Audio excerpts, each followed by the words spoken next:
Hello, I'm Don Mooers. Welcome to Montgomery Weekend Review. The idea of a safety net is alive and well in Montgomery County, where our county government teams with local nonprofits to work together to try to cover all of the needs of our most vulnerable. Chuck Short, Special Assistant to County Executive Ike Leggett, is here to tell us about how it all works. Early voting for the primary election will start soon, and every voter will be able to vote in 2 of the Board of Education races. Jane DeWinter, who comments for Montgomery Weekend Review, has this story. It's just 2 out of 4 because those are the only 2 contested during this primary election. As usual, the Beacon newspaper is full of useful information this month, including a special voter's guide with candidates' answers to questions of great interest to older citizens in our community. Stuart Rosenthal, publisher and editor of this great newspaper, the Beacon newspapers, is here to report on this story and so much more. One interesting way in which we may be able to control the use of guns would be to require every gun owner to purchase liability insurance to protect others, just like everyone who owns a car must purchase insurance in order to lawfully drive a motor vehicle. Dan Meijer will tell us about this idea and whether there's legislation pending at the state or federal levels. Chuck Short, welcome back. Always good to be here, Don, with you and your viewers. Thank you for having me. Our viewers, listen, this is it's exciting to have you on the show when we're talking about the safety net, because if there's anyone in Montgomery County who's associated with this great community that we have, you've been working at the safety net for every county executive that we've had in this county's history.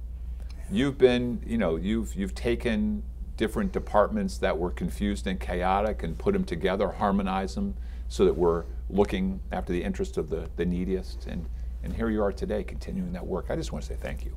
Well, that was very kind of you. The question, of course, is why are we failing? Well, yeah, well, we have not conquered poverty. That's right. That's right. Before I answer that, 2 basic questions, basic facts. First, for our viewers to keep in mind, is that we are a county of 1.1 million people. Right. Remember, that's a big county, bigger than some states. Sure. And we also, keep this in mind, have in our public school system 50,000 children on free and reduced lunch. So you just take those 2 pieces of data and they will tell you that we have a lot of people, just by the very numbers of people that live here and certainly by the numbers of kids in our schools who are needy. A county government, even as good as ours, and with people who've been working at this like myself and many, many others for many years, we still have great need. So relying heavily on the safety net and the nonprofit community is critical. Together. So I know that the number of children who are on free and reduced lunch and the percentage has been just increasing just because of existing demographics in the county. But what's been going on sort of with the background economy in the last couple of years, and how is that a driver? Or I guess basically, how are people doing economically here? Well, I think people are doing fairly well, but a great many people are coming into this county for the same reason that people immigrated to the United States over our history, and that is because this is a land, and our county in particular, is a county of opportunity. People can come here and build a small business and grow it. And that's what's happening in our county. People are coming from all over the world, particularly from Latin America. They're starting small businesses, carpenters, painters, etc. But when you start a business like that, you have to start at the bottom. And it's hard to make ends meet then. What, as you are here and shepherding this thing through for the county executive and for past county executives, we're so close to DC. We abut DC, and over the last number of years, it seems that concern about the poor is not at the forefront of Congress and certainly in this presidency either. And it sort of ebbs and flows. But Montgomery County, and I'm a lifer here, has seemed to, whether there's more concern or less concern at the federal level, it doesn't seem to change in Montgomery County. What would you attribute that to? We continue to be concerned. I attribute that to the goodness of our people. And that sounds kind of hokey, but it's true. The theme of our talk is safety net programs and the nonprofit community. We have churches and synagogues. We have nonprofit organizations. We have scout troops. We have thousands upon thousands of people who have, for generations, been working together to make things better for their neighbors. And I think that more than any elected official, that more than any political philosophy, is why our county remains good and moral. Chuck, so you're saying the change in administration that's coming up with the next election is not going to change things? I don't believe it will. It may, it could tilt a little bit, but I certainly don't believe it will change the goodwill of the people in our county. Yeah, I think it's interesting. And what lessons do you think that coming out of Montgomery County can go to at the national level or other states? And fortunately, we have just about a minute left in the segment. I think one of the things we've done in the county that the nation ought to do more, the state ought to do more, and that is provide modest amounts of funding for these grassroots organizations. I don't mean fund their whole budget, but I mean if they have a budget of $150,000 a year, if you provide $20,000 in a grant, that goes a long way to helping them meet some of their core needs. So that's an important thing we could do at the national level, is help nonprofits get stronger and make themselves better. A lot of development assistance goes along those lines, that if you give a little bit, folks, they can take it all the way instead of trying to provide for everything. And we've seen that over and again in Montgomery County. Well, I appreciate it. And Chuck, you promised there's another county executive who will be sworn in at the end of this year. Are you ready to continue to serve? I'll serve the people of the county any way I can. Thanks, Chuck. Thank you so much. You mentioned, Chuck, in your discussion, the farms, the free and reduced meals, which is a nice segue coming into the Board of Election campaign, or Board of Education, as to say, election. Yeah. Very important. Which tell us a little bit about it. Jane DeWinter, welcome back.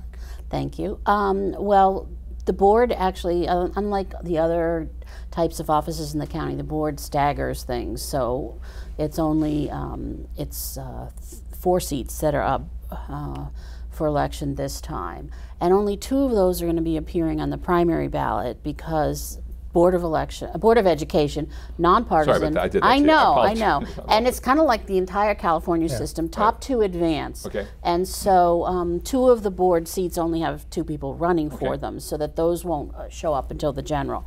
So there's 2 Board of Education races, and when you were mentioning going all the way to the bottom of the ballot, that's actually going to take a while this time around, because it's a crazy ballot. It's a crazy ballot, so don't think you've missed it. Keep going and going and going. Yeah. What are the issues? I think, Chuck alluded to them in terms of the numbers of the amount of poverty, which impacts, the resources that kids come to school. I mean, and the issues kids come to school with. They come hungry. They come without, without maybe adequate clothing, without, a winter coat. Those kinds of things certainly impact what goes on within the school, and it also means that many of them may come not ready to, not having any pre-K experience, which in a large part, going to preschool, it's not just that you learn the alphabet, it's that you learn how to line up for lunch.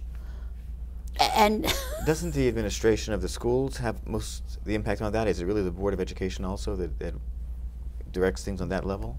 Well, it does in terms of staffing. Like, are there a lot of mental health and social emotional health has been a big issue really for the last 6-7 years in the county and the school system, and so it does. I mean, it's what kind of staffing gets approved to handle that.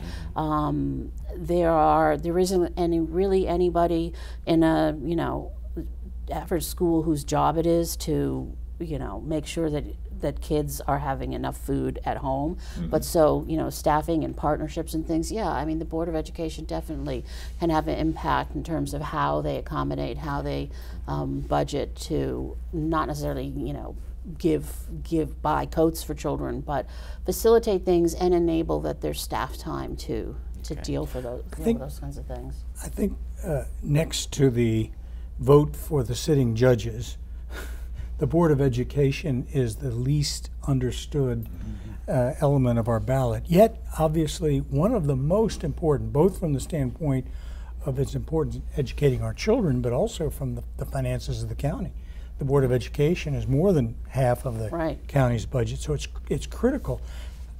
Yet it is, of course, a nonpartisan entity, so there's no political money, so to speak, in it. So how is it that we can interest and engage more people in the election of board members? Well, there's a number of online guides, and that I know that there's going to be a website, I don't know if it's up right now, but vote411.org, and that's the League of Women Voters Guide. And there's other things like Bethesda Magazine has one, the county PTA has one, where, you know, questionnaires and candidates' answers to them, so you can get a sense of, you know, where they stand, what their issues are through that. You know, let me follow up on Chuck's question a little bit. Is certainly parents who have kids in the school system have a current concern about this, but tell me why I, who don't have children, I no longer have children in the school system, why should I care about the Board of Well, Education and I think election? that this is it's an excellent question, because Chuck was talking about the safety net and, you know, how it's the compassion of, you know, people in the county, but I think that another component of it is just the basic economics that, okay, so let's say that you don't care about all of these poor children and their education. Well, you ought to care just because it impacts your pocketbook, because when you want to retire and you want the county to still be plowing your street and you want, you know, your trash picked up and you want a good library, somebody has to be paying taxes to pay for all of that. And if we don't educate the kids that are in the county now, who are supposed to be growing up to be, you know, working and,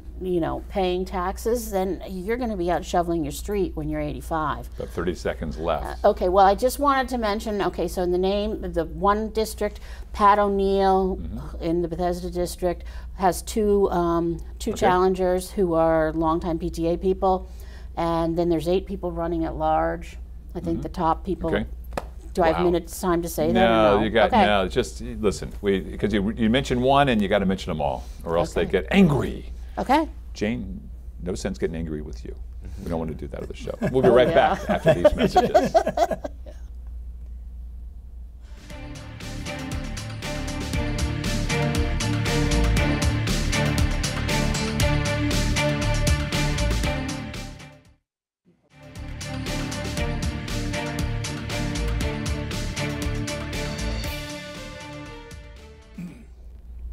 And we're back. Stuart, welcome back. Thank you. What's new in this month's favorite newspaper? You're going to be surprised to hear this, because we haven't been talking about it at all, but there's an election coming up. No! Primary election. Where? Yes. Canada? And we Mexico? have a voter's guide in the Beacon this time. Now, it was brought to us, the whole idea, by the Grassroots Organization for the Wellbeing of Seniors, the Vital Living Network, and the Commission on Aging Alumni Group. And they said we really should have a special voter's guide for older adults with questions of the candidates that pertain to their needs. So we came up with 4 basic questions, basically having to do with affordable housing, transportation, the economy in general, and keeping older adults civically and actively engaged in the community. And we asked all 67 of the candidates for county executive and county council only. That was all we could bite off. Right. And 47 of the 67 candidates responded at quite some length, and all of their answers are in the Beacon this month, incomplete as they put them to us. I can't wait to read it. And it's so important, especially within our senior community, because there's a much higher percentage of seniors voting than any other age group. Right.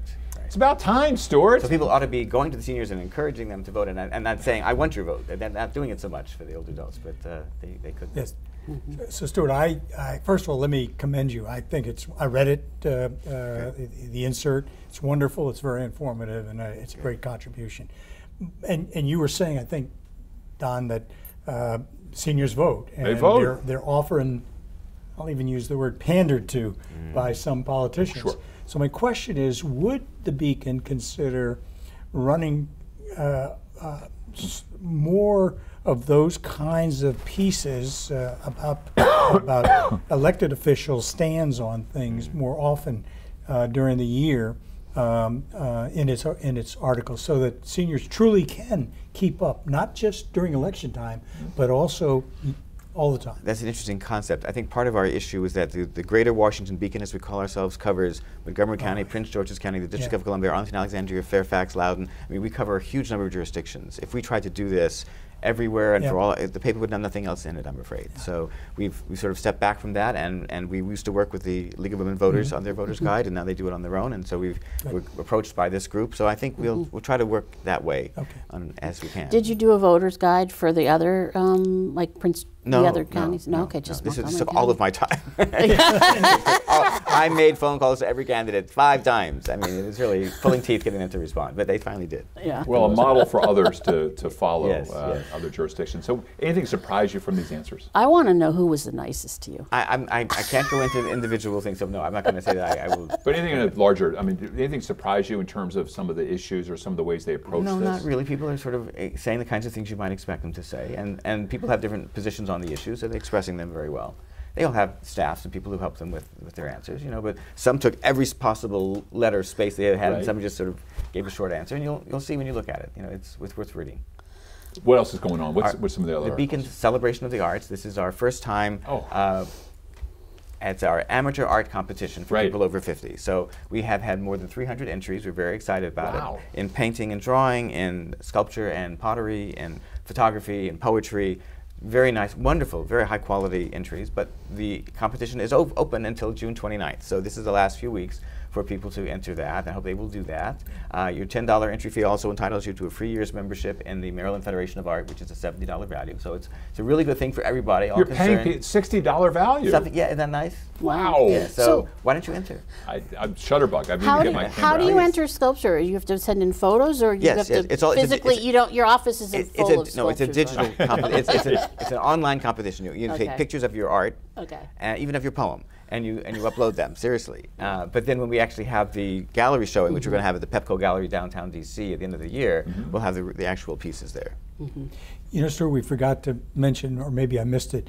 Where can people get the Beacon? Oh, thank you for asking. About a minute left. 1,500 distribution sites throughout the metropolitan area, but certainly every public library, every senior center and recreation department, and then many churches and synagogues and doctors' offices and places older people live and shop, and Rite Aid and CVS and those kinds of places. So if you don't know where it is, if you haven't seen it before, give us a call at our office, and we'll tell you where you can find a place. Is it online? Oh yes, and we're online, thebeaconnewspapers.com. For millennials like Chuck. Free. And it's free. Yes, it's free. Online is free, and We've got a little over 30 seconds.